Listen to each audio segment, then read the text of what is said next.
한국에서 사업을 운영하는 대부분의 사장님들은 요즘 경기가 IMF 때 저리 가라 할 정도라고 얘기를 합니다. 특히 이러한 기업 경기를 더 잘 보여주는 업종이 있는데 그건 바로 화학 업종입니다. 화학은 대표적인 경기 민감 업종으로 경기에 따라서 실적이 크게 좌우됩니다. 롯데그룹의 매출 1위를 담당하고 있는 화학기업인 롯데케미컬은 3년 연속 적자 상태이고 현재 국내 화학 업종 전체에 경고등이 켜진 상태입니다. 해서 이번에는 연 100억대 매출을 내고 계신 화학업계 대표님을 모셔봤습니다. 그리고 저는 상당히 충격적인 이야기들을 들을 수가 있었습니다. 안녕하세요. 자기소개 간단히 부탁드립니다. 예, 안녕하세요. 저는 경기도 화성에서 100억 정도 매출의 화학회사를 운영하고 있는 40대 남성입니다.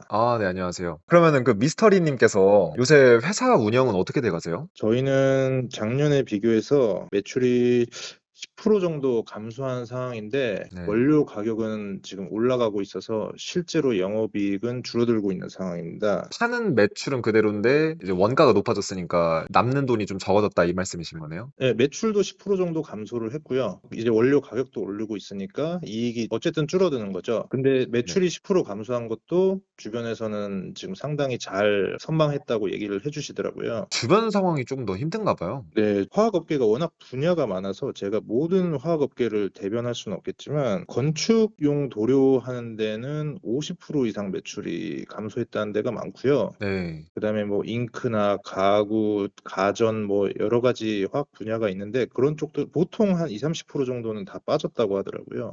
그러니까 이제 요즘에 또 건설사 어렵다고 하고 하니까 특히 건설 쪽 관련된 화학 쪽이 조금 더 타격이 큰가 봐요. 아무래도 그렇죠. 근데 화학 자체가 모든 산업에 들어가는 기본 산업이기 때문에 지금 다 빠졌다는 건 전반적인 산업이 다 어렵다고 보시면 될 것 같아요. 그러면은 회사에서 매출 좀 줄으셨다고 했는데 대응은 좀 어떻게 해 나가고 계세요? 저희는 크게 지금 할 수 있는 건 많이 없는데 그중에서도 이제 원료를 미리 좀 비축을 하고 있습니다. 특히 대만이나 중국에서 수입하는 원료들이 1월부터 지금 많이 가격이 올랐기 때문에 지금 그 원료들을 위주로 좀 비축을 하고 있는 상황이고요. 유럽이나 일본에서 오는 원료들 같은 경우는 변동이 없어서 아직 그쪽은 비축을 하지 않고 있습니다. 그러면은 요즘에 화학 쪽 업종의 분위기는 좀 어떤지 궁금해요. 화학 쪽 업종 같은 경우는 지금 너무나 분위기가 안 좋고요. 저희 회사가 이제 화성에 화학 공장들만 모여 있는 산업단지에 모여 있는데 그 산업단지에 이제 출근하시는 분도 적고 길거리에 차들을 보면 텅텅 비어 있어요. 예전에는 좀 많이 있었는데 그다음에 공장도 금요일이나 샌드위치 데이에 쉬는 회사가 굉장히 많고요. 좀 대체 전반적으로 분위기가 횡한 느낌이 많이 듭니다.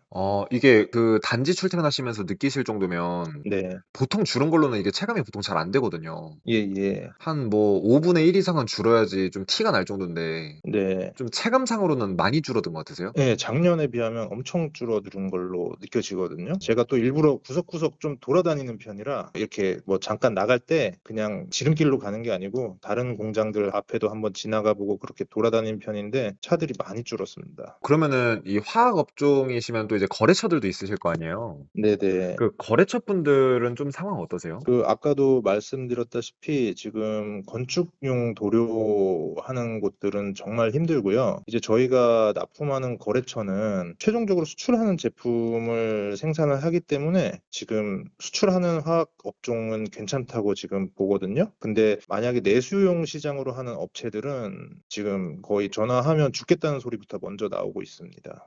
확실히 이게 그 다른 나라 경제 상황에 비해서 우리나라가 조금 더 힘든 것 같긴 하거든요. 예예. 그래서 약간 내수 쪽 시장이신 분들이 더 힘들어하시는 것 같기도 해요. 네네, 맞습니다. 제가 보기에는 화학 쪽은 아마 내수 시장은 거의 반 죽었다고 봐도 무방할 정도로 힘든 상황입니다. 아이고. 그 사전에 질문지 보내주신 거 보니까 뭐 트럭 기사님들 상황도 좀 말씀해 주셨던 것 같은데. 네네. 제가 이번에 사연 쓰면서 저희 주변 분들에게도 물어봤었는데 트럭 기사님이 연초에 1-2월 달에는 하루에 콜수가 5천 건 정도 나왔다고 했었는데 3월 달에는 1-2천 건으로 급감했다고 하시더라고요. 그러면서 힘들다고 엄청 하소연을 하셨거든요. 와, 아니 근데 5천 콜에서 1-2천 건이라고 하면 엄청 많이 줄은 거거든요, 이게. 네네. 그러면은 거의 IMF라고 봐도 무방할 정도네요. 제가 느끼기엔 IMF보다 더 심하다고 느껴지고요. 네. 게다가 이제 트럭 기사님이 저희 화학 제품만 하는 게 아니거든요. 사회의 모든 산업의 물류를 다 운송하기 때문에 네네. 그거는 화학뿐만 아니고 저희 나라가 어렵다고 보는 게 맞는 것 같습니다. 근데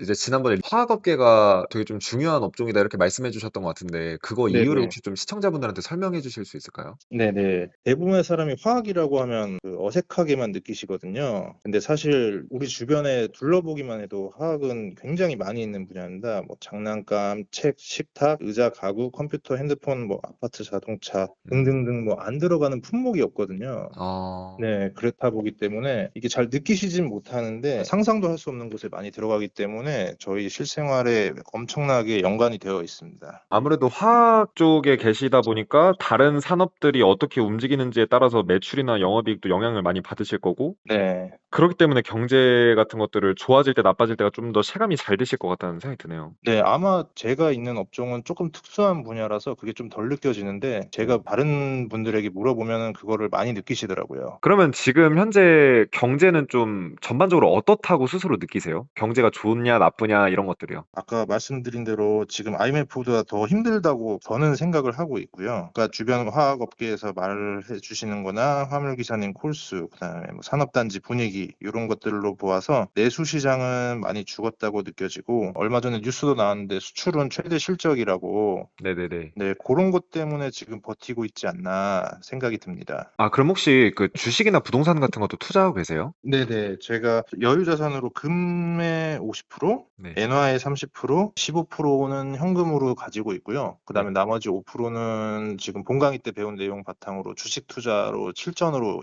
공부를 하고 있습니다. 그러면은 앞으로 좀 투자를 어떻게 하시려고 하시는지 이런 계획도 있으실 것 같아요. 네, 저는 막 지금 은이랑 엔화에 관심이 많거든요. 오, 엔화나 은에 관심 있으신 이유가 뭐예요? 엔화는 확실히 안전자산이라고 생각이 되고요. 김 PD님도 얘기했듯이 지금 뭐 달러가 어떻게 될지 모르겠다라고 많이 얘기를 하셔서 달러가 강세가 될 수 있고 약세가 될 수 있고 예측이 좀 어렵더라고요. 그래서 엔화 음. 쪽으로 지금 투자를 하고 있고요. 그다음에 금보다 은이 조금 변동성이 높다고 하셔서 은에 좀 관심을 가지고 있습니다. 그쵸. 올라갈 때는 금보다 은이 더 많이 올라가는데, 네. 또 떨어질 때는 금보다 은이 더 떨어지거든요. 네네. 변동성이 커서 그래서 이제 바닥 시기에는 은에 또 투자하는 게 좋다 이렇게 제가 말씀드렸던 것 같아요. 네네. 막 아까 그래서 50%는 금을 이미 보유를 하고 있으니까 네. 지금부터는 좀 은을 좀 투자를 해볼까 고려 중입니다. 그러면 주변 분들 중에서도 주식이나 부동산 투자하는 분들 계세요? 네, 많죠. 주변에 다 웬만한 사람들은 다 하고 있죠. 주변 분들 반응은 좀 어떠세요? 요즘 어떻다 이런 거 얘기 들으셨을 것 같은데. 요즘 미국 주식 하셨던 분들은 뭐 천당과 지옥을 오가는 상황이고, 아이고. 네, 부동산은